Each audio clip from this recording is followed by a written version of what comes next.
Welcome to MetalVice in 666. I'm one of your hosts, Brian, joined with the other host, Karen. Karen, what are we talking about today? We're going to talk about Gojira at the Olympics. Yeah, that was awesome. This is going to be our first episode, I think, where we're not going to have the little timer that we pick up and just start counting down. It was to keep us in line and keep us on track and sort of finish the conversation. We never follow it, so we're just going to probably stop doing that from here on out. Yeah, so we're just going to talk until we're done talking. So yeah. Welcome to the 20-minute 666s. We'll see. We'll see. But yeah, Gojira playing the Olympics. We found out about this like a couple days before the Olympics. Yeah. I don't even know if it was really announced anywhere. But I think I saw it first on like Metal Injection. Yeah. On Facebook. Okay. And then it seemed like everybody was like. Yeah, I didn't know anything about it, and then yeah. you mentioned it. I was like, oh shit, that's awesome. Yeah, I feel like it was either Wednesday or Thursday that I heard about it, and then they played it like 2 p.m. Central Time. I'm just gonna say, or 1:30 p.m. Central Time. Yeah. On Friday. For the opening ceremony, yes. And we were trying to think like, all right, when are they gonna play? What are they gonna play? How are they gonna play? Type thing. Trying to figure it all out ahead of time. Like, well, what are they gonna do? Yeah. It's metal. Like, you're not gonna just put metal on TV and shit, right? And well, we would love if we would, that, yes, but yeah. most of society does not. But I was actually at a bar not far from here getting lunch, and I was basically done with lunch, and they started the opening ceremonies, and I saw like Lady Gaga go by, or do her performance thing. Yeah. And I was like, oh shit, so Gojira's probably going to be coming up here soonish. I don't want to leave to go home and miss it. Like, I'm sure it'll be online and shit. Like, we can watch it on YouTube, and we have watched it since then. But I was like, I'll sit here, and they had the music. They had not the music. They had the sound on. Oh, at the bar. for the Olympics. Yeah, which was kind of cool. They do that for like sporting events and whatnot, like big sporting events. But mostly it's like just music over the top. Yeah. But they had it on for this, and so I finished my beer and was like, all right, well, I'll get one more beer and just wait, and hopefully Gojira comes by here. And at the same time, I'm at home working from the couch with my laptop, with it on the TV behind us, because that's our family TV that we use. And like, I was like, I really need to get back to my desk. Like, I can't work the rest of the day on the couch. But I ended up doing that. But it was almost the same thing. Like, we were texting each other, like, yeah, it's going to come on soon. Like, and it did come on, and it was like, boom, it started going right away. Yeah. It went from like Les Mis, like a segment from Les Mis into Gojira. Yeah. On this building, like on the Seine, I think that's the river that they're going down or whatnot. And they're just like hanging outside the windows, which was super fucking awesome. Yeah, with the drum kit like on a balcony thing. Yeah. And they like built platforms out of windows for them to stand on. Yeah. And then pyro going off nonstop, which was fucking awesome. Yeah. It was a really good performance. It was short. I don't know what building they were in front of, but basically it was like the whole building, and then there was like red figures. I'm guessing that's from Les Mis, like in the windows, and then pyro all along the Seine in front of it. Yeah. So I don't know French architecture very well at all. Not very well, like not at all. Also Les Mis, that we haven't actually seen that either. It's got a musical that came out a few years ago with like Hugh Jackman and Russell Crowe and a bunch of other people that we haven't watched yet. And I know Les Mis has been around forever and people love it. Yeah. I think it's about the French Revolution and shit. So I think so. Like Marie Antoinette getting her head chopped off. Yeah. Yeah. Oh, that's right. Because we watched it again and she was like in the window. Yeah. That's how it started, right? I think we both missed that the first time. Yeah. Yeah. Because it like just showed her head and then it pulled away and she's holding it as she's singing. I forgot about that. That was fucking awesome. Yeah. Yeah. And then going straight into Gojira. Yeah. Like I said, it was short, which kind of sucked, but whatever. Yeah. Like, but even later, Lady Gaga was a little bit longer, but some of the other ones were kind of short. Yeah. So. Yeah. You were really pissed off with the commentators constantly jabbering and just shut the fuck up already. Yeah, because I think it's only like a 1:40 performance, and probably the first 30 seconds of that was the commentators talking. Yeah, at least on what we watched on Paramount. Yeah, it was live, like they were talking over it and whatnot. Yeah. I just don't know if there's different announcers depending on where you. I see. What here broadcast. In the States it was. Yeah. I think that's the only broadcast they have. Oh, okay. So, I was fine with the chatter over explaining what's going on to people who aren't familiar and whatnot. I thought that was really cool. But the woman at the beginning where she's like, oh my God, like the Valley Girl sort of.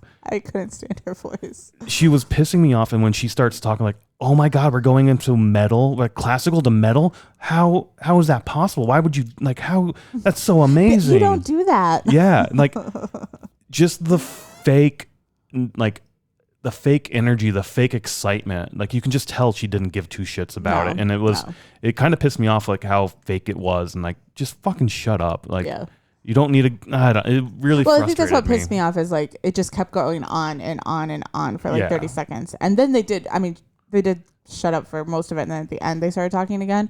But I was just like, shut the fuck up. Like let us listen to it. And then at the end it did transition it went from Les Mis to Gojira to Carmen, and like that opening song for Carmen is just fucking phenomenal to begin with, and like it was such a great transition between those three pieces of music all together. I did you look up anything before the performance to see what they were like, how like if they had any article about like what they were going to perform or anything? No, I just me neither. I just wondered if you did.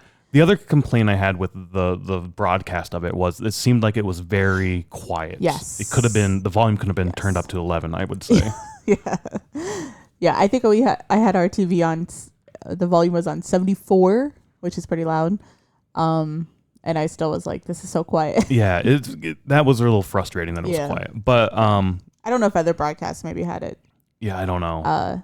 What do you call that? Like the levels different? Oh, yeah. Because I feel like other performances weren't like that. Other performances weren't like that. No, like the Lady Gaga one and all like the pop stars and rap stars that came afterwards were normal volume. More normal volume, better sounding volume. Yeah. I don't know. That's just our take on it. The fake excitement and the volume were sort of my biggest complaints. Well, you said the bartender even mentioned like they could turn this up a little bit. Yeah, he did say that too. He knows me, I think, because I go in there enough times. We were not on like first name basis by any means, but one time we were in there talking about Slipknot, and I think he saw them in like Mexico City or something. Oh my God! So I want to see a show in Mexico, a metal show in Mexico City. And so like we know each other. And well, we always go. So we've went to this place many times, and we always go in with band. I mean, this is our normal. Yeah, everyday clothing. So I feel like some of the people in there know us. Yeah. So. But then he came over and was like, when Gojira started playing, he's like, man, it could be a little louder, couldn't it? And I was like, yeah, it would. It would be nice. But in any case, those complaints aside, like it's fucking awesome that Gojira got to do this in their home country, opening the Olympics for their home country, which is fucking awesome. The performance was amazing. Their setup was we'll call it a stage. Their stage setup was fucking insane. It was fucking amazing to like see that whatever the building is. And I'm sorry, I don't know what the building was, but like just with them like outside the windows and like the platform with the drum kit and like the pyro in front of the entire building. It was just like some of those shots were really cool. I don't know if you can take screenshots of it and put it in, but some of the shots were like really cool. Yeah, they were. And just the transition between like the classical to Gojira to opera, like theater music to Gojira to opera. Like I feel like that was the whole theme of most of the opening ceremonies was like theater. Was it? Yes. Okay. Like, I mean, I didn't watch all of it. I think we watched like 2 hours of it, and then there was still like 2.5 hours left. But I think a lot of the theme of it was theatrical performances. But it was great to see Gojira on that stage, like national, like international, like stage, like performing for so many people. It's great for them. It's great for metal. I hope more shit like this happens. And their performance was fucking insane. Yeah. So I saw on Instagram a meme that was like Gojira at the Olympics, metalheads, and it was like the Super Bowl. Because obviously everybody wants metal to be played at the Super Bowl. They use the song, so why not let a metal band play? That's the big thing. Like the last few years have been like, get Metallica for the halftime show, and they're like, we're not going to have Metallica for a halftime show, and it's like, but you have their music pump you up during the commercial breaks. Like, why not? Like, well, we're trying to sell soda or some shit. I don't know whoever's sponsoring it, and they're going for like the poppy, stupid fucking garbage music. They've had rap the last couple of years, and Eminem was there. Dr. Dre was there. Yeah, last year's was kind of cool to like nostalgia back to like. Well, that was Usher, I think, last year. Was it? A couple years ago. 2 years ago, it was like the nostalgia back. Yeah, like, that was really cool to see Dr. Dre up there. But otherwise, it's fucking like pop music and shit. Yeah. So. Anyways, that's our opinion. Yeah. Next year will probably be Taylor Swift at the halftime show. Fuck that. Any case, yeah. Go check out some live music and hopefully we see more shit like this. Yep. Bye.